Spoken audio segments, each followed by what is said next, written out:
A squat hold is an isometric hold on our lower body. We really want to get this right, so we really activate and around our quad muscles and our groin areas. So from the starting position, feet are outside the hips. From here you're going to sit down, keep your knees pushed out. When we get down to parallel, so our hips are in line with our knees, we pull our elbows just inside the knee and we use our hands to lever them out and really create some tension around our hip and groin area as well as our quads.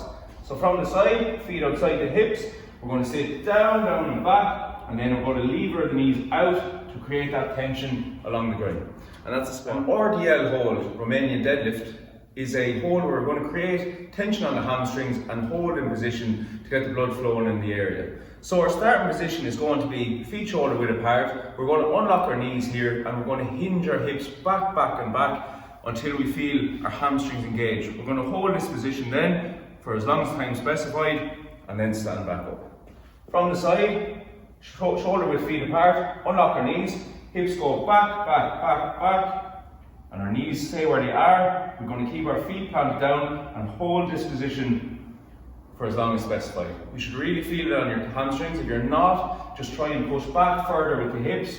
If your knees start to drift forward, we're starting to load our quad muscles and it becomes more of a squat type movement. So to really engage the hamstrings, we keep our knee directly over our ankle and really hinge the hips back in the movement. And that's your RDL hold. Spiderman to Windmill is a great dynamic warm-up exercise. We use that to get some leg and upper body warm-up done to get the blood flowing in the total body. Starting position, push-up position, foot comes up outside your hand. You're going to sink your hips towards the ground, so sink them down. The same hand as the foot rotates up towards the roof when you follow with your eyes. After that, bring the foot back, alternate onto the opposite side, sink the hips. Same hand again, rotate the spine and repeat. And that's your spine. A prisoner squat is a simple squat variation where we're going to keep our hands out as if we're handcuffed. From here, we're going to sit down in the squat position and then drive back up. So feet outside the hips, toes slightly pointed out, arms out, squat down and drive up. And that's your prisoner squat. Squat jumps are a lower body plyometric exercise, so they're explosive in their nature. This is really going to get the heart and lungs working and you really feel it in your legs. Starting position, our feet are outside your hips. From here, you're going to take a small bend and you're going to jump and then sit right down and jump again. You want to land on the heel with a soft knee so your hips are able to go straight down rather than landing with a stiff leg and getting impact on the knees. So from the side, feet are outside the hips. We're going to take that little bend, jump, back down, jump, back down. So you want to work through those as nice and quick as possible, keeping your feet in the same position. Focus on landing on the heel with a soft knee, allowing you to sit straight down and explode back up. And that's a squat jump.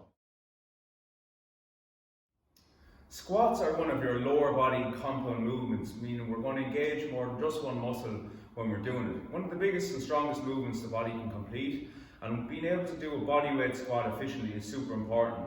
Our starting form should be feet just outside the hips to create some room for our hips to sit down into the squat. I like to keep my toes slightly pointed out, and most people will, to engage that extra mobility at the bottom of the squat. From here, we're going to sit back slightly and we're going to keep our knees tracking over the toe and sit down and then drive back up from the outside of the knee. From the side, feet just outside, toes slightly pointed out, and we're going to track that invisible line with our knee over the toes out at an angle to give our hips space to sit down. So back, out, and drive up. To get a really good squat, we want to get this hip crease here in under the knee, which means we're breaking parallel, and then drive up and keeping our torso as upright as possible throughout the movement.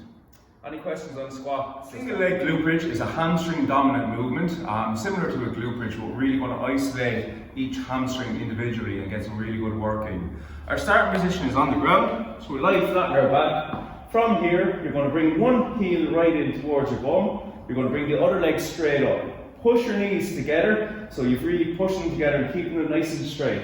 Lie flat on the ground. From here, you're going to push your hips up to the roof and keep everything where it is. So up, down, up, down. You'll really feel this on the hamstring of the leg that's on the ground. The opposite side then, knees together again, up, down, down. And that's called a single leg glute bridge. A squat hold is an isometric hold on our lower body. We really want to get this right, so we really activate and around our quad muscles and our groin areas. So from the starting position, feet are outside the hips. From here you're going to sit down, keep your knees pushed out. When we get down to parallel, so our hips are in line with our knees, we pull our elbows just inside the knee and we use our hands to lever them out and really create some tension around our hip and groin area as well as our quads. So from the side, feet outside the hips, we're going to sit down and back, and then we're going to lever the knees out to create that tension along the groin. And that's a squat. RDLs, or Romanian deadlifts, were created to allow us to train an eccentric movement on the hamstring under tension to get a really strong deadlift and really build up the hamstring strength. So our starting position for these is feet are about shoulder width apart. We're going to unlock our knees, and from here we're going to do what's called a hinge. So we're going to hinge our hips back towards the wall. So back, back, back, back, back. Keeping your chin tucked down so we have a neutral spine. I'll show you from the side in a moment. And you're going to pull back up. So it's back, back, back, back, and then pull up. From the side, feet shoulder width. You're going to unlock the knees, keep your chin tucked down, push back, back, back, back. Then pull the hips right through, and back again, and through. So that's your RDL movement, or Romanian. Calf raises are a nice simple exercise to activate our calf muscle on the back of our lower leg. So starting position is feet, about shoulder width position. You're going to focus on pushing through your big toe and the ball of your foot here. So in around these areas, rather than the weight shifting out onto your little toes. So from here, stand nice and straight, push up through the big toe and the ball of the foot, keep nice and sturdy, and back down. From the side, feet shoulder width, you're going to push up, squeeze, back down, up, and back down. So small little squeeze at the top to really engage the muscle, and it's a nice bridge hold is an isometric lower body exercise where we're going to hold tension on our glutes, which is our backside, for a period of time to create tension. So we're going to lie down on the ground. You're going to bring your heels right in towards your bum, lie on the ground, hands on the ground. From here, you're going to push your knees up and out towards the opposite walls, and your hips come up towards the roof. So it's up, out, and hold the top position, really pushing the knees out to create tension. So to show you from the front, lie down, heels in, hands on the ground, up and out, and hold this position and keep pushing the knees out to create tension along the side of the glute. And that's your glute bridge hold.